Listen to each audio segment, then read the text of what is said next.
Students, आज हम करेंगे theories of tax shifting and incidence. यहाँ पे हम तीन थ्योरीज करेंगे। फर्स्ट है concentration theory, second diffusion theory and third है मॉडर्न थ्योरी।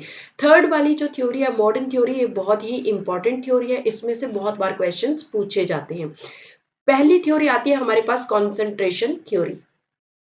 कॉन्सेंट्रेशन थ्योरी को फिजियोक्रेट्स के द्वारा 18 सेंचुरी में दिया गया था और इस थ्योरी के अकॉर्डिंग ये कहा गया है कि टैक्स सिर्फ वही लोग पे करेंगे जिनको सरप्लस होंगे। सरप्लस का मतलब प्रॉफिट्स होंगे। यहाँ पे इसका मतलब ये हो गया एक particular section of the society को ही फोकस किया गया है टैक्स पे करने के लिए। यहाँ पे particular section of the society कौन सा है? एग्रीकल्चर सेक्टर है, क्योंकि फिजियोक्रेट्स के अकॉर्डिंग ये कहा गया है कि एग्रीकल्चर सेक्टर ही एक प्रोडक्टिव एक्टिविटी है, प्रोडक्टिव सेक्टर है और उन्हीं को ही सरप्लस अकर होता है। इसका मतलब सिर्फ एग्रीकल्चर सेक्टर में जो लोग एंगेज्ड है उन्हीं को सरप्लस होगा और वही टैक्स पे करेंगे। तो अपने आप ही कौन सा एक पर्टिकुलर सेक्शन कौन सा हो गया? एग्रीकल्चर सेक्टर, वही टैक्स पे करेगा।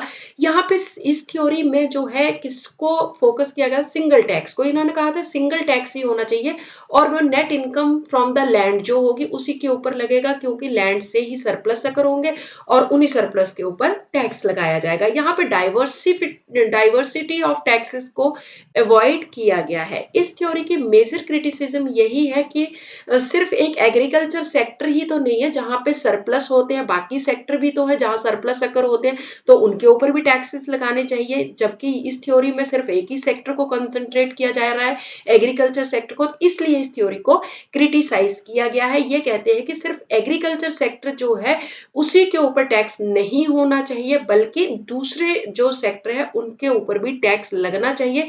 तभी मॉडर्न वेलफेयर स्टेट जो है वो पॉसिबल हो पाएगा। यहाँ पे बर्डन जो है वो कॉन्सेंट्रेट किसके ऊपर? On a single section of the society, but instead there should be equal distribution of tax burden on the entire society. यहाँ पे सिंगल टैक्स नहीं होना चाहिए, एक सेक्शन के ऊपर ही नहीं होना चाहिए, बल्कि सारी की सारी सोसाइटी के ऊपर टैक्स लगना चाहिए। इस तरह से टैक्सेशन सिस्टम होना चाहिए। और एक इस थ्योरी की मेन खास बात यह है कि अगर टैक्स पे करना हो तो सिर्फ सरप्लस होने चाहिए, अगर किसी के सरप्लस होंगे ही नहीं तो वो इसका मतलब टैक्स भी पे नहीं करेगा। अब आती है हमारे पास second theory, diffusion theory. Diffusion theory जो है कर्नाड एंड मैन्सफील्ड के द्वारा दी गई थी। इस थ्योरी में ये कहा गया है कि टैक्सेशन सिस्टम ऐसा होना चाहिए कि जब भी कोई टैक्स लगे तो वो सारी सोसाइटी के ऊपर स्प्रेड हो जाए। ये बिल्कुल ऑपोजिट है कॉन्सेंट्रेशन थ्योरी के। कॉन्सेंट्रेशन थ्योरी में तो ये कहा गया था सिर्फ एक ही सेक्टर जो है वो टैक्स पे करेगा, मगर यहाँ पे कहा गया है कि सब सेक्टर, सारी society, whole population of the country जो है वो टैक्स पे करेगी। मतलब टैक्सेशन सिस्टम ऐसा होना चाहिए कि टैक्स सभी को ही पे करना पड़े। तो यहाँ पे कैसे? इसका मतलब ये हो गया कि जैसे एक तालाब है, मान लो एक तालाब है और ये तालाब है और इसमें एक पत्थर, छोटा सा पत्थर फेंका, तो पत्थर फेंकते ही वो जो पानी पूरे पानी में स्प्रेड हो जाता है, मतलब पानी इस तरह से पूरे उसमें जो बिखर जाता है। तो इस तरह से टैक्सेशन सिस्टम होना चाहिए कि मतलब एक टैक्स जब लगे तो वो शिफ्ट होते होते जो है वो सारी सोसाइटी को कवर कर ले। तो according to diffusion theory a tax is shifted and reshifted till its burden eventually get scattered throughout the entire society in such a way that each individual taxpayer bears only a small portion of the tax, a portion which ought to bear and is capable of bearing it। इसका मतलब taxation system ऐसा होना चाहिए कि जिस तरह से जब भी टैक्स लगे तो वो सारी सोसाइटी के ऊपर फैल जाए, मतलब हर किसी को टैक्स देना पड़े, और जब वो सारी सोसाइटी को पे करना पड़ेगा तो हर एक को जो है स्मॉल शेयर ऑफ टैक्स जो है वो पे करना पड़े। When a tax is imposed, it gets diffused so that no one escape from its burden। मतलब हर किसी को टैक्स पे करना पड़े, कोई भी इससे बच नहीं पाए, ऐसा टैक्सेशन सिस्टम होना चाहिए। Diffusion occurs through the process of shifting. Equilibrium कहां पे रीच होगा? When the tax burden is equally distributed among all the tax payers. अब इस थ्योरी के कुछ एक लिमिटेशंस भी हैं। ये थ्योरी ये कहती है कि अगर टैक्स को मतलब स्प्रेड नहीं किया जा पा रहा है तो इसका मतलब यहाँ पे तो फिर टैक्स कोई पे ही नहीं करेगा। The burden of taxes does not gate diffused. It is in the case it is not needed to distinguish between direct taxes and indirect taxes के बीच में कोई भी डिफरेंस करने की जरूरत ही नहीं पड़ेगी।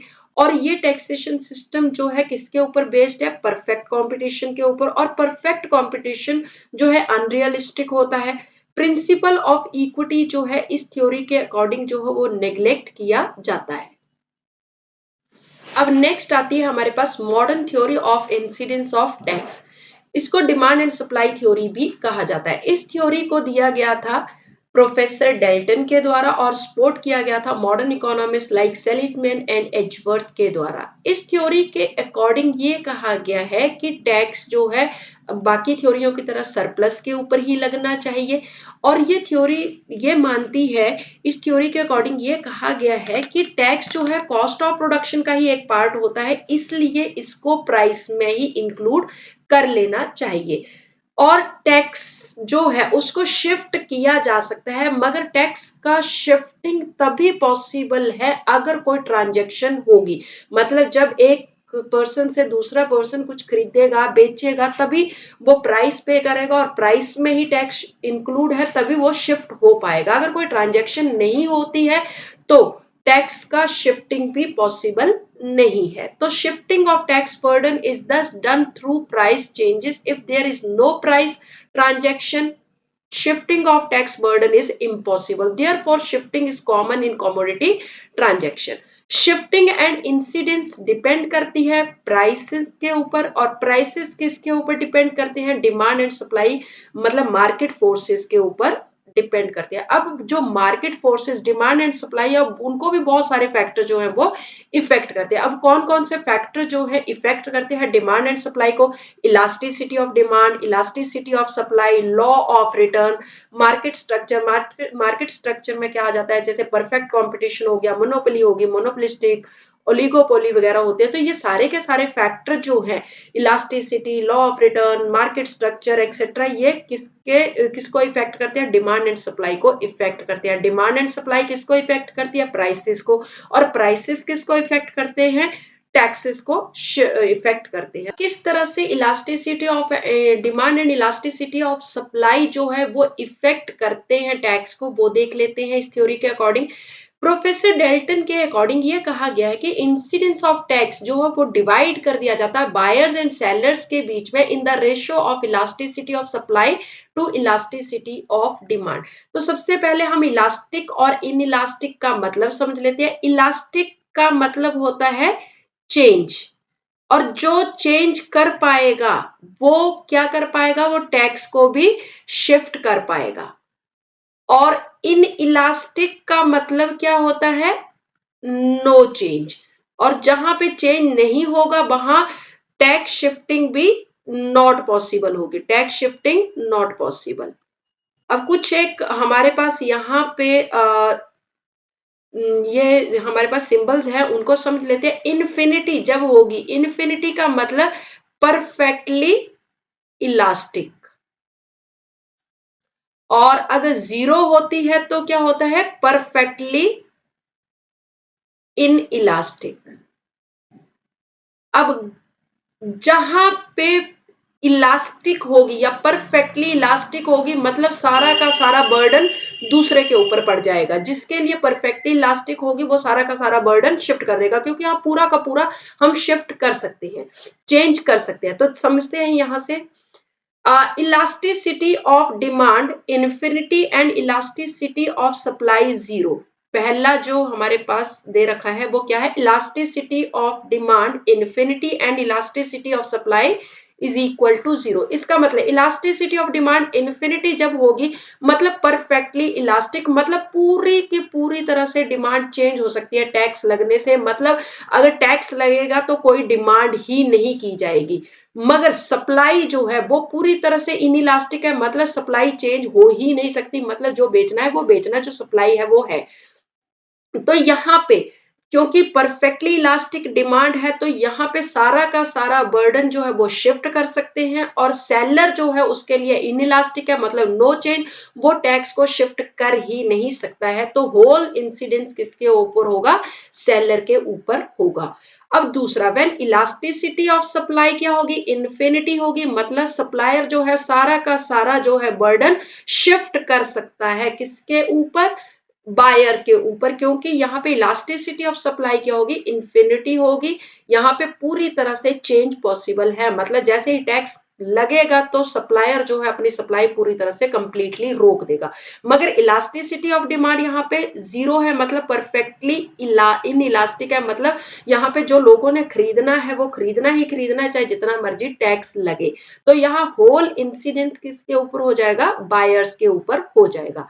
अब इलास्टिसिटी ऑफ डिमांड अगर equal to elasticity of supply के हो जाती है तो इसका मतलब दोनों को, बायर्स और सेलर्स के ऊपर जो है इक्वली बर्डन ऑफ टैक्स जो है वो बंट जाएगा।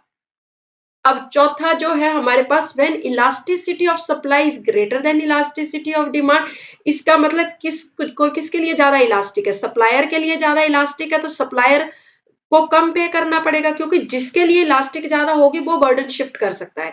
तो इलास्टिसिटी ऑफ डिमांड क्या है? यहाँ पे इन इलास्टिक है, मतलब यहाँ पे जो बायर है उसको ज्यादा भार जो है, बर्डन ऑफ टैक्स जो है वो बेयर करना पड़ेगा देन द सेलर, क्योंकि elasticity of supply is greater than elasticity of demand है। अब अगर fifth, elasticity of demand is greater than elasticity of supply हो जाती है तो more incidence is on the seller, क्योंकि यहाँ ज्यादा डिमांड जो है वो इलास्टिक है और सप्लाई जो है इन इलास्टिक है, तो ज्यादा बर्डन किसको पे करना पड़ेगा, बेयर करना पड़ेगा टैक्स का? वो सेलर को करना पड़ेगा।